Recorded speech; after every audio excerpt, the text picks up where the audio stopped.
Sudah semua ya? Oke, baik. Materi hari ini yaitu terkait kelelahan akibat kerja. Apakah teman-teman pernah merasakan kelelahan? Itu biasanya disebabkan oleh apa? Misalnya kan kalau pekerja itu pulang kerja udah lelah gitu ya dengan tuntutan kerja seharian. Kalau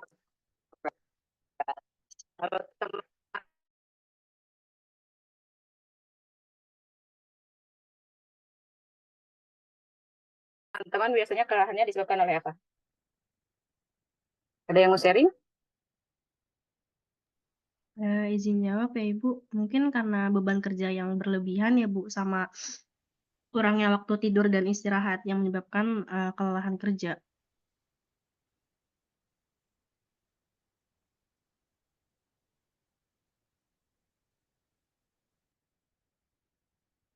Sudah terlihat slide-nya? Belum, Ibu.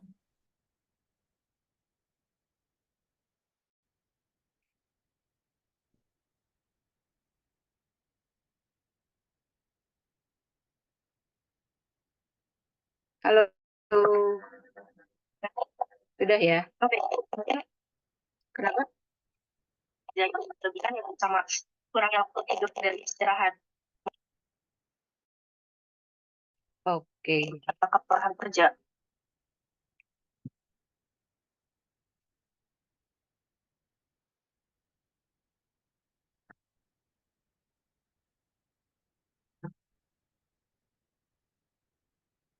Belum.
terlihat. Belum terlihat, Ibu.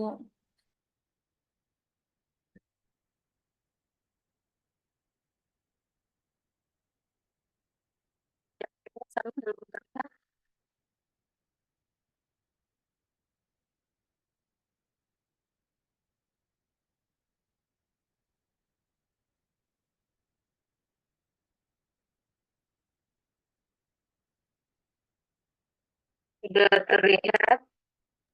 Sudah, Ibu. Ya, Bu. Sudah, Ibu.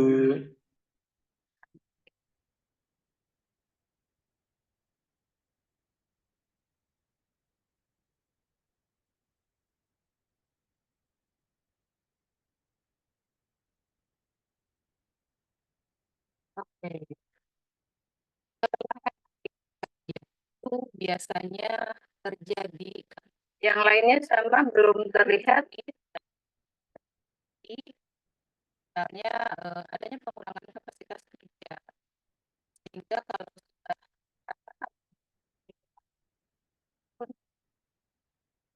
bisa sifat kurang produktif.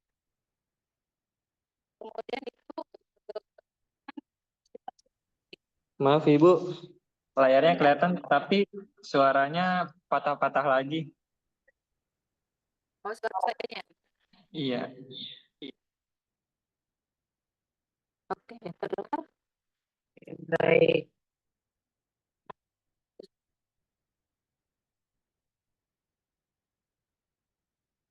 Dari yang bagus suaranya.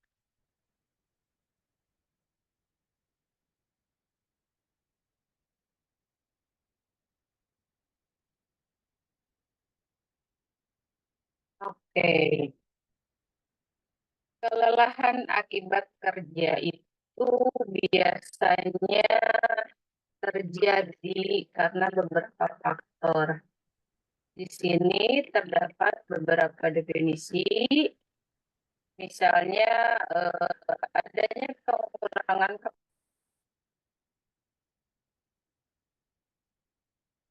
Gimana sekarang terdengar?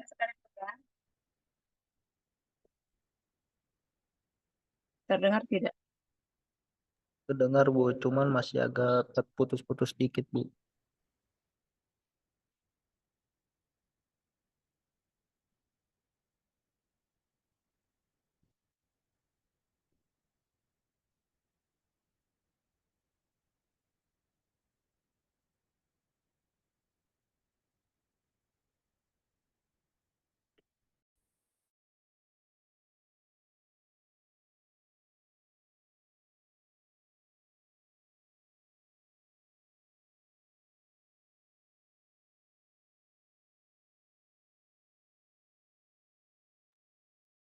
Kalau sekarang?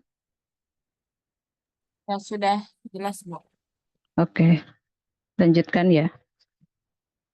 Seperti yang sudah disampaikan tadi bahwa kelelahan itu bersifat subjektif, di mana kondisi tubuh kita itu melemah. Sehingga untuk melanjutkan aktivitas biasanya terbatas. Atau menurut Pingjo Subroto juga bahwa kelelahan itu menurunnya efisiensi, performa kerja, dan berkurangnya kekuatan atau ketahanan fisik tubuh, serta melanjutkan kegiatan yang harus dilakukannya itu sudah terbatas.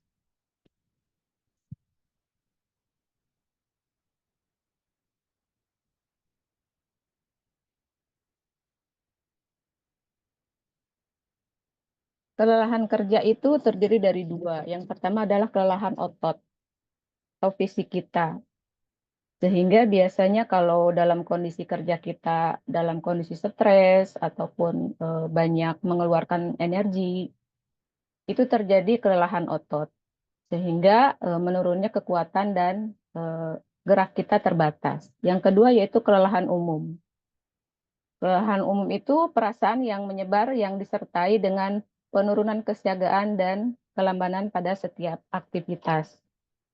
Untuk kelelahan umum ini ada beberapa. Yang pertama adanya kelelahan mental.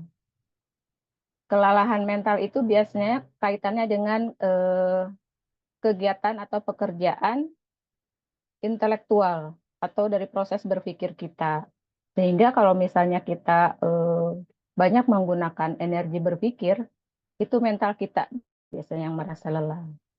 Kemudian kelelahan saraf. Kelelahan saraf itu biasanya kegiatan yang membutuhkan keterampilan. Selanjutnya adalah kelelahan monotonis, yaitu biasanya pekerjaan yang monoton. Tidak ada inovasi, tidak ada variasi gitu. Sehingga itu cepat melelahkan juga. Selanjutnya kelelahan kronis, di mana terjadinya akumulasi efek jangka panjang.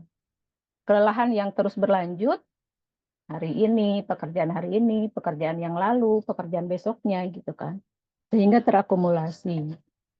Kemudian kelelahan sirkadian, yaitu bagian dari ritme siang malam dan memulai periode tidur yang baru. Pengaruh-pengaruh tersebut terakumulasi di dalam tubuh manusia dan menimbulkan perasaan lelah yang dapat menyebabkan seseorang berhenti bekerja atau beraktivitas. Penyebab kelelahan itu ada dua. Yang pertama, kelelahan fisiologis.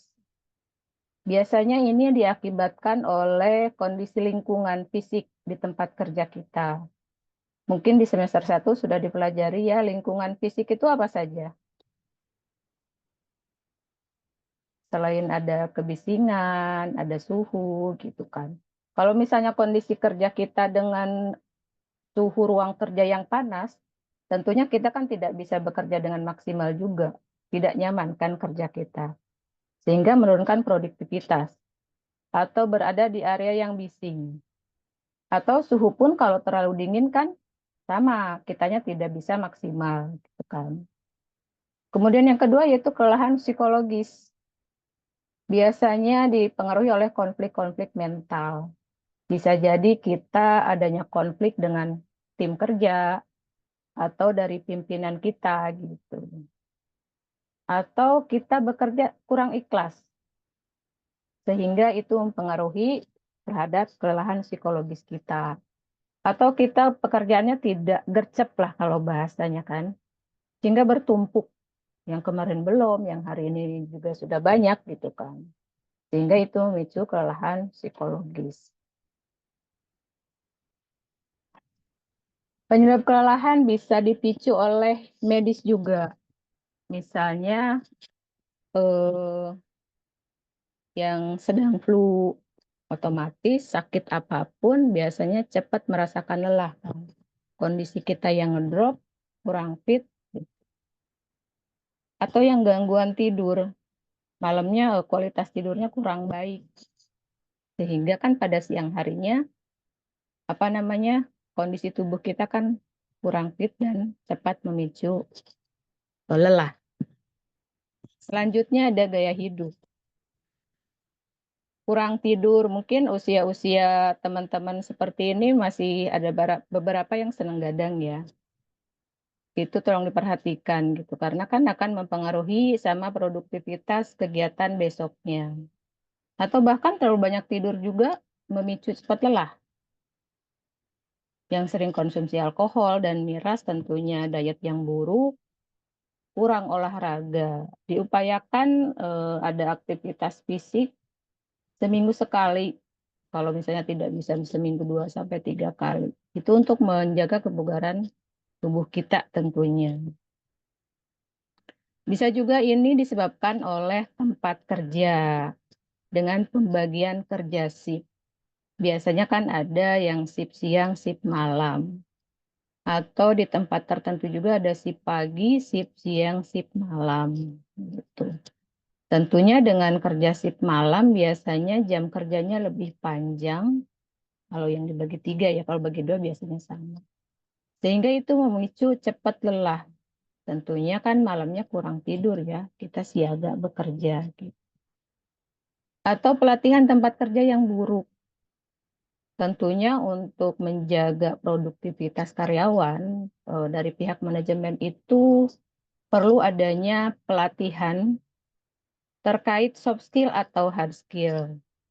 Sehingga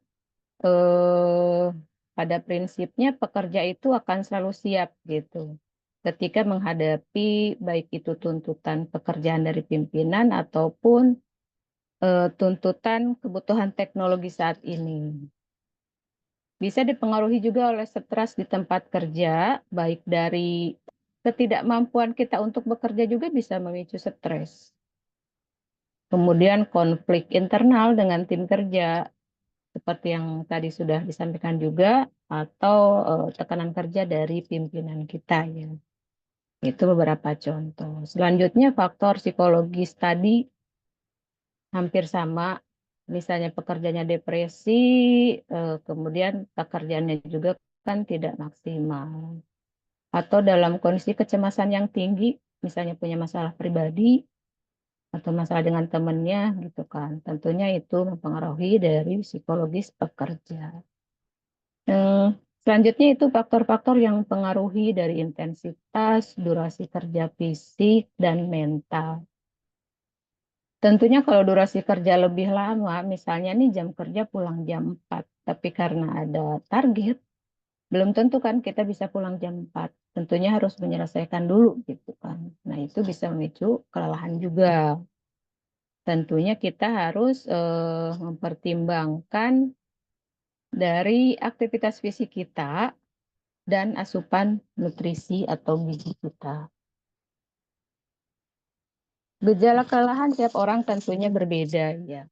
Itu dipengaruhi oleh keadaan monoton tadi, monoton pekerjaan. Tidak adanya variasi atau inovasi dalam pekerjaan. Kemudian beban dan lamanya pekerjaan fisik maupun mental. Bekerja dari pagi sampai menjelang istirahat, setelah istirahat menyambung lagi kerja, itu akan mempengaruhi juga ya ke mental kita. Sehingga memicu kelelahan nantinya. Seperti keadaan lingkungan juga tadi sudah disampaikan, dari penerangan, itu pencahayaan mempengaruhi juga.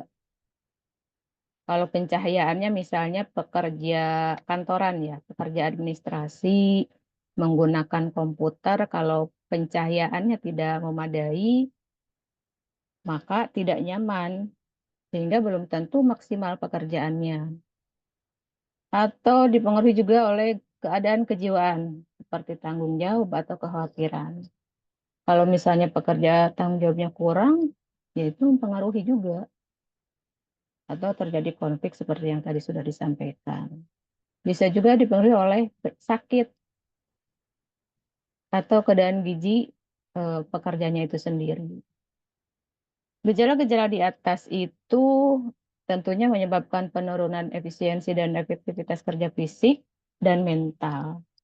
Sejumlah gejala tersebut manifestasinya timbul berupa keluhan oleh tenaga kerja dan seringnya tenaga kerja tidak masuk. Nah, tentunya kalau tadi dari kondisi pekerjaannya tidak diperbaiki, kemudian lingkungan fisiknya juga tidak diatasi gitu misalnya, atau keadaan konflik internal juga dari pihak manajemen tidak ada prioritas, tentunya pekerjanya akan selalu sakit ya. Jika udah sakit kan makanya akan sering izin, tidak masuk kerja. Itu akan mempengaruhi pada citra dari perusahaannya juga tentunya.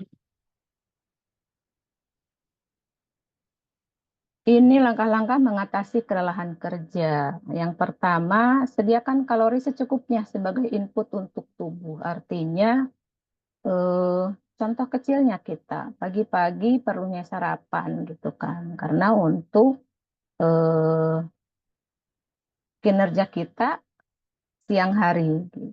Kemudian siang ada istirahat, ada mungkin yang rutin kan cemilan buah gitu kan, atau lainnya. Sehingga untuk input tubuh seimbang kebutuhan gizinya. Bekerja dengan menggunakan metode kerja yang baik. Artinya kita tidak membuang-buang energi. Jadi disesuaikan. Sebagai pekerja pengangkut barang atau pekerja administrasi sekalipun, istilahnya harus hemat energi gitu. Karena itu akan meminimalis kelelahan badan kita. Tentunya perlu memperhatikan kemampuan tubuh, yaitu yang sudah disampaikan, mengeluarkan energi, mengeluarkan tenaga, tidak melebihi pemasukannya, dengan memperhatikan batasan-batasannya. Kalau misalnya pekerja ngangkut barang, kira-kira bebannya terlalu berlebih, ya tidak usah dipaksakan mengangkut sendiri. Tentunya misalnya dengan bantuan teman atau bantuan alat, gitu. Sehingga tidak memicu kelelahan pada otot-otot kita juga.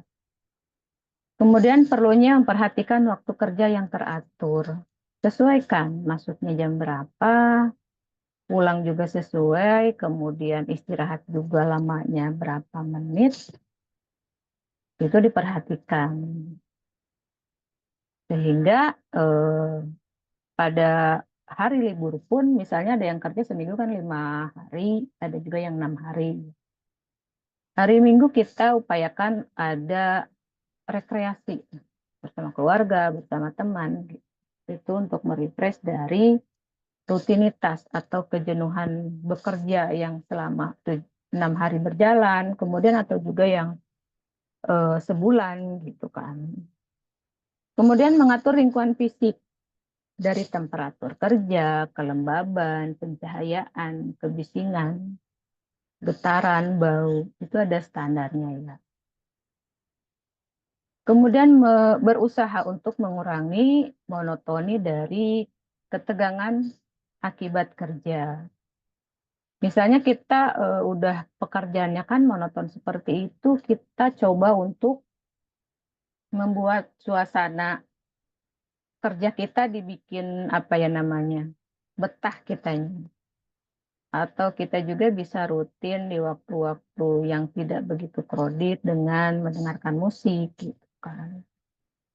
Atau pas waktu istirahat bisa dilakukan germas juga gitu. Sehingga mengurangi kejenuhan tadi. Dari kelelahan itu tentunya mempengaruhi produktivitas kerja karyawan. Keterkaitannya antara kelelahan yang dialami dengan kinerja perusahaan. Kalau misalnya dari sekian pekerja yang tidak memperhatikan sama faktor-faktor yang mempengaruhi kelelahan itu, maka misalnya 10 orang aja atau 5 orang, itu kan akan pengaruh besar terhadap kinerja perusahaan. Atau tingkat produktivitas seorang pekerja terganggu. Tentunya terganggu karena fisiknya lelah, lemah, maka penurunan produktivitas perusahaan. Misalnya ada perusahaan yang produksi barang gitu ya. Misalnya target sehari berapa gitu kan. Kalau karyawannya banyak yang sakit atau dalam kondisi lelah, tentunya tidak maksimal gitu. Dan jangan lupa pekerja itu sebagai aset dari perusahaan, sehingga perlu dikelola dengan baik dan benar. Artinya, misalnya dari sisi administrasi ada pembagian jam kerja, atau mungkin ada juga perusahaan-perusahaan tertentu yang memberikan makan siang, misalnya rutin seminggu sekali, sebulan sekali, gitu kan. Karena itu pekerja itu harus dipelihara, karena itu ada undang-undangnya. Disarankan juga yang pertama, misalnya perusahaan perlu memperkenalkan perubahan pada rancangan produk. Tentunya dari setiap perusahaan yang menghasilkan barang itu ada orientasi atau ada perkenalan, itu baik dari produk yang lama atau yang baru. Sehingga pekerja memahami. Kalau sudah memahami kan ketika menghadapi kondisi-kondisi yang kurang nyaman tentunya bisa diatasi dengan tepat. Merubah metode kerja menjadi lebih efisien dan efektif tentunya. Yang sudah disampaikan tadi juga ya. Kemudian menerapkan penggunaan peralatan dan ganti kerja yang memenuhi standar ergonomi. Seperti yang sudah disampaikan pada minggu lalu, misalnya pekerja administrasi kantoran, perlu disesuaikan dengan pekerjanya dari ukuran meja, ukuran kursi, sehingga nyaman pekerjanya dan tidak memicu kecelakaan kerja ataupun penyakit akibat kerja. Menjadwalkan waktu istirahat yang cukup. Kalau misalnya perusahaan ngasih waktu istirahat 60 menit kurang lebih untuk makan dan istirahat, bisa dimanfaatkan dengan baik gitu tentunya. Jadi misalnya tidak menyimpang malah ngapain, kemana, atau oh tanggung ini sedikit lagi pekerjaannya selesai gitu. Sehingga akan mengurangi dari waktu istirahat kita tentunya. Diperlukan suasana lingkungan kerja yang sehat, aman, dan nyaman. Ini misalnya dari kebutuhan komunikasi kita antar tim atau kepimpinan. Itu akan membentuk lingkungan kerja yang sehat ya. Menjaga agar tidak terjadi konflik juga dengan anggota tim. Kalau misalnya intinya kan kita saling menghormati, saling menghargai antar tim ataupun pimpinan, antar unit kerja gitu kan. Ketika lingkungan kerjanya sehat, aman dan nyaman, itu akan meningkatkan produktivitas kerja juga. Kemudian adanya pengujian dan evaluasi kinerja tenaga kerja secara periodik. Jadi ada evaluasi dari manajemennya itu. Bisa mendeteksi misalnya khawatirnya ada dari stasiun kerjanya yang mengandung faktor risiko kecelakaan. Atau dari posisi-posisi kerja atau rutinitas kerja bisa memicu penyakit. Di sini yaitu untuk mendeteksi indikasi kelelahan. Tentunya kan tadi seperti disampaikan di awal bahwa perlu adanya penyesuaian antara peralatan kerja juga kan, sehingga untuk meminimalis kelelahan tadi. Kemudian menerapkan sasaran produktivitas kerja berdasarkan pendekatan manusiawi dan fleksibilitas yang tinggi. Tentunya tidak langsung ya, ada pendekatan-pendekatan dari manajemen tentunya. Selanjutnya ada pengukuran kelelahan. Ada hubungan antara kelelahan dengan stres atau kelelahan dengan produktivitas kerja. Artinya misal, untuk perusahaan produksi barang, oh ini barangnya banyak, gitu kan. Berarti kan produktivitas kerjanya tinggi, bagus. Tapi itu tidak selalu gitu. Melihat di outputnya seperti itu. Dengan hasil produktivitasnya tinggi, berarti kan pekerjanya lelah gitu ya. Karena kan yang dihasilnya tinggi. Gitu. Tidak selalu seperti itu. Kemudian reaksi tubuh terhadap jenis-jenis stres itu berbeda-beda. Sehingga tentunya perlu dilakukan pengukuran untuk menentukan solusi. Misalnya nih si A lelah karena misalnya pencahayaannya kurang gitu kan. Matanya cepat lelah, memicu lelah otot juga. Gitu. Sehingga kan diperlukan adanya penyesuaian standar dari pencahayaan ruang kerja tersebut. Tentunya ada kesulitan dalam pengukuran kelelahan karena tidak ada yang baku untuk mengukur sumber penyebab kelelahan. Serta tidak ada ukuran yang mutlak untuk pengukuran kelelahan karena bersifat subjektif kan. Karena tentunya hanya mampu mengukur beberapa indikator kelelahan. Pengukuran kelelahan yang pertama berdasarkan kualitas dan kuantitas kerja yang dilakukan, seperti yang tadi saya sampaikan. Misalnya untuk produksi atau outputnya banyak, produktivitasnya tinggi, sehingga itu terlihat pekerja pasti lelah. Tidak mesti ya. Kemudian pengujian psikomotorik. Metode ini melibatkan fungsi persepsi, interpretasi, dan reaksi motor. Salah satu cara yang digunakan untuk pengukuran ini yaitu waktu reaksi metode untuk melibatkan fungsi persepsi, interpretasi tadi. Dengan menggunakan pengukuran waktu reaksi. Biasanya ini ada alat khusus ya. Mengukur frekuensi subjektif kelipan mata. Biasanya dalam kondisi lelah tentunya kan kelipannya juga melamban gitu ya. Malah kadang lama-lama kalau itu terjadi bisa tertidur gitu. Nah, itu bisa diukur tentunya. Perasaan kelelahan secara subjektif yang terdiri dari 30 pertanyaan. Nah, yang akan dibahas di sini yaitu pengukuran dengan menggunakan formulir 30 pertanyaan. Nanti ada ya di bawah. Pertanyaan-pertanyaannya seperti ini. Untuk 10 pernyataan pertama tentang pelemahan kegiatan. Misalnya ada perasaan berat di kepala, lelah di seluruh badan, berat di kaki, sering menguap, pikirannya nggak karuan, mengantuk, ada beban pada mata, gerakan canggung, berdiri tidak stabil, atau inginnya rebahan terus. Kemudian 10 pernyataan selanjutnya tentang pelemahan motivasi. susah berpikir, misalnya udah nggak fokus lagi kitanya. Bener-bener dari pagi mulai kerja, mungkin karena terlalu banyak tuntutan kerja beberapa hari yang lalu, sehingga ada kesulitan untuk berpikir jernih kita. Aduh, apalagi ya?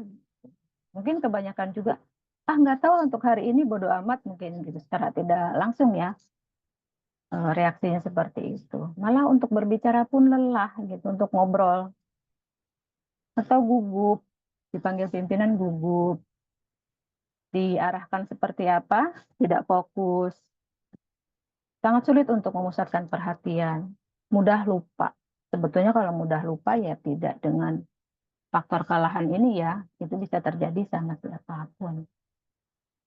Kurang pede, sering cemas, sulit mengontrol sikap, tidak tekun dalam pekerjaan, mungkin tidak selesai juga. Gitu. Untuk 10 pernyataan terakhir yaitu gambaran dari kelelahan fisik. Sakit kepala, kaku di bahu atau pegel-pegel gitu ya, nyeri punggung, atau ada yang sampai sesak napas, haus, suara juga serak gitu. Merasa pening yang berkelanjutan. Spasme di kelopak mata, tremor pada anggota badan, dan merasa kurang. Pengujian yang terakhir yaitu pengujian mental. Salah satu pendekatan yang digunakan untuk menguji ketelitian dan kecepatan menyelesaikan pekerjaan. Bagaimana untuk mengatasi kelelahan tadi? Misalnya penyebab dari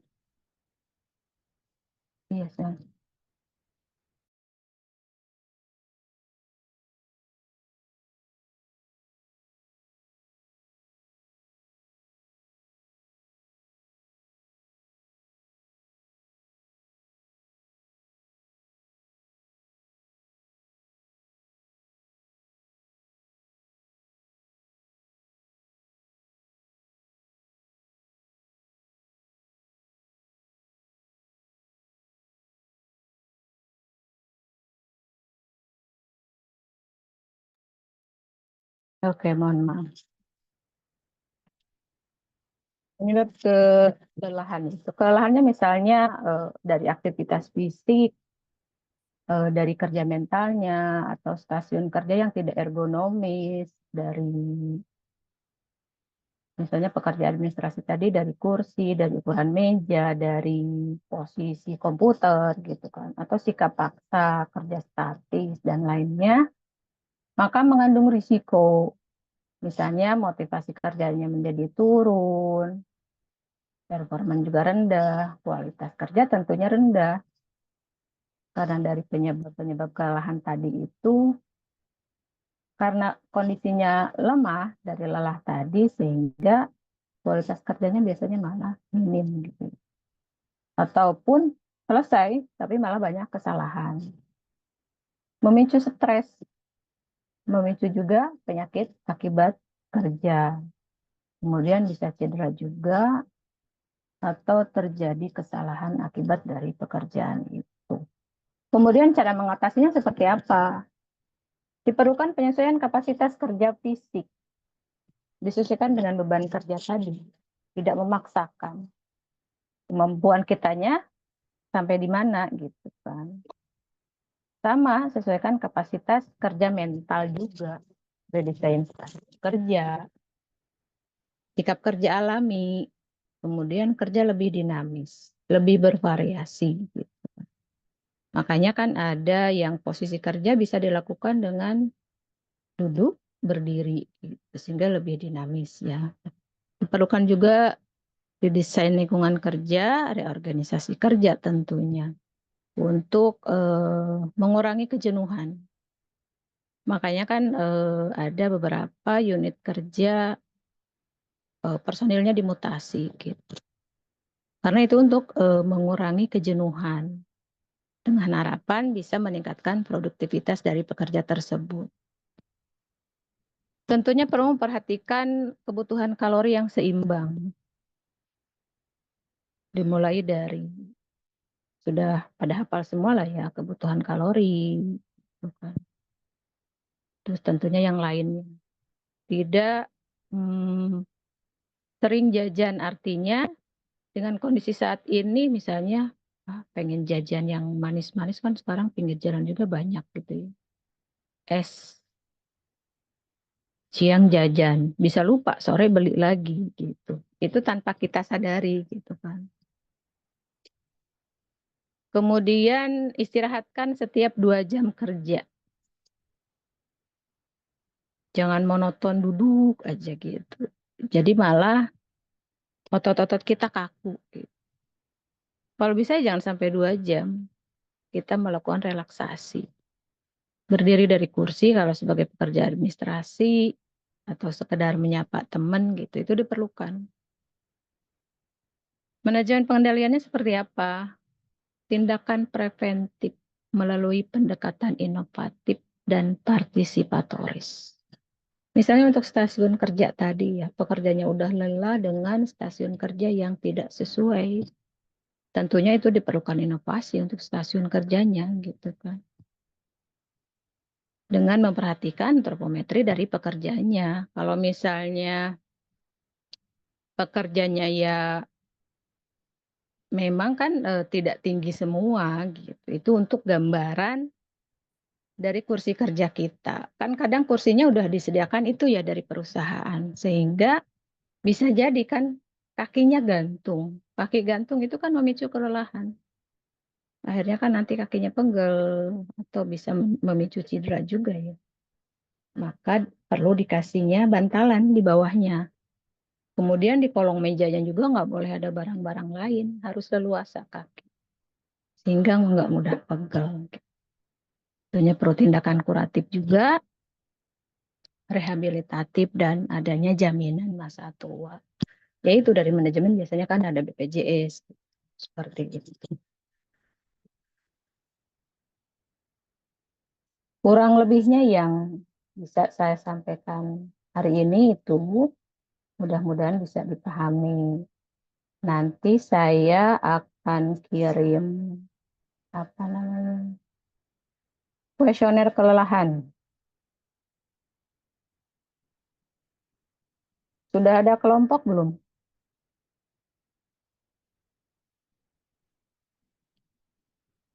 Halo.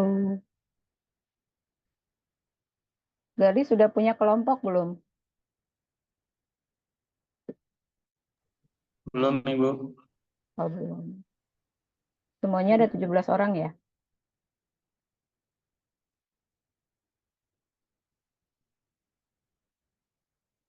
Dibagi 3 kelompok aja berdasarkan nomor urut absen. Nanti ada satu kelompok yang 6 orang ya. 1 sampai 6, 7 sampai berapa gitu. Nanti ada yang 2 kelompok yang beda. Ada yang mau dikonfirmasi? Sebentar.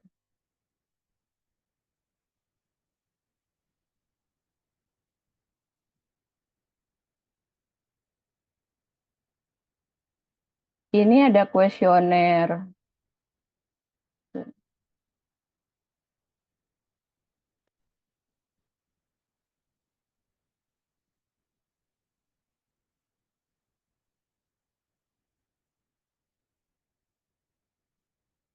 Sudah terlihat ya?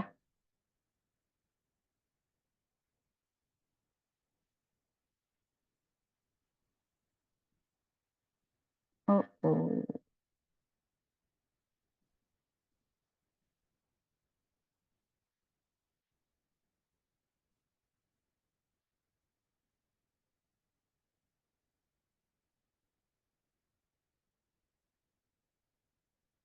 Sudah terlihat? Belum, Ibu. Oh, belum.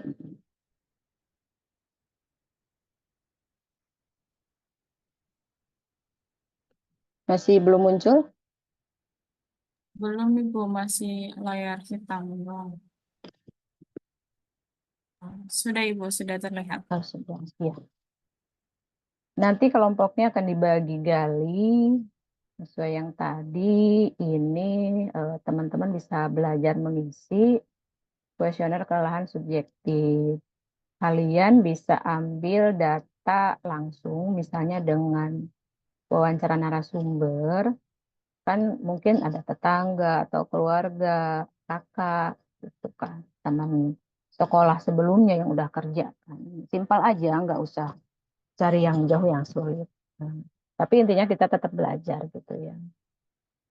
Di sini nanti sambil ditanya, nanti kan skornya di sini ditentang ya, dari 1 sampai 30 ini. Kemudian nanti di total. Nah, skornya ini. Jika total skornya 30 sampai 52, itu masih termasuk klasifikasi kelelahan rendah. Tindakannya belum diperlukan tindakan perbaikan. Itu masih normal ya. Tapi tentunya dengan tetap memperhatikan adanya aktivitas fisik dan pemenuhan gizi seimbang.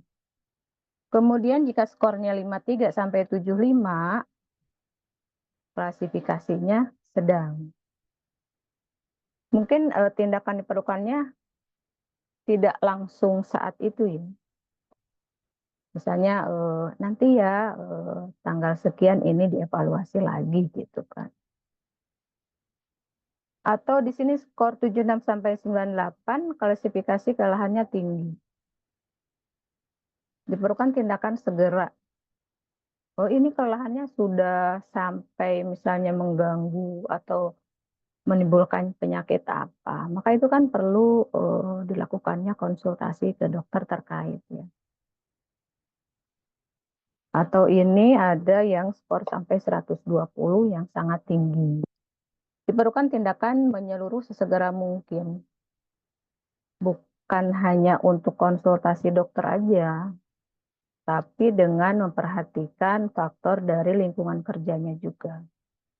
Apakah ada pengaruh dari lingkungan fisik gitu kan, apa dari faktor mentalnya, lingkungan kerjanya gitu kan, kerja timnya seperti apa, sehingga yang pada akhirnya perlu perbaikan manajemen juga kan gitu.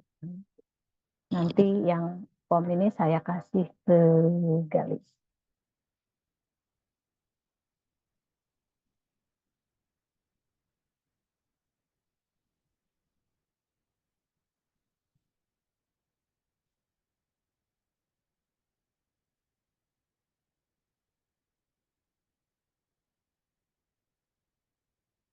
Oke teman-teman, jika ada yang mau ditanyakan nanti sambil jalan ya, karena saya mau perjalanan ke kampus dulu, ini belum jalan ke kampus, mau ada rapat gitu ya. Nanti sambil proses ya Dalia, nanti kelompoknya kalau udah dibentuk, kirim ke saya, dan kemudian nanti saya juga akan mengirim formulirnya ya. Mungkin nanti saya kirim setelah zuhur ya, setelah istirahat.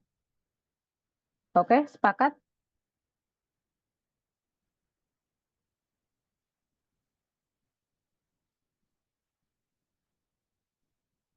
Halo, terdengar nggak? Iya, Ibu. Gimana Terdengar, Galis, Ibu. sudah paham ya? Sudah, Ibu. Oke, Galisnya tuh kayak bingung tuh sama.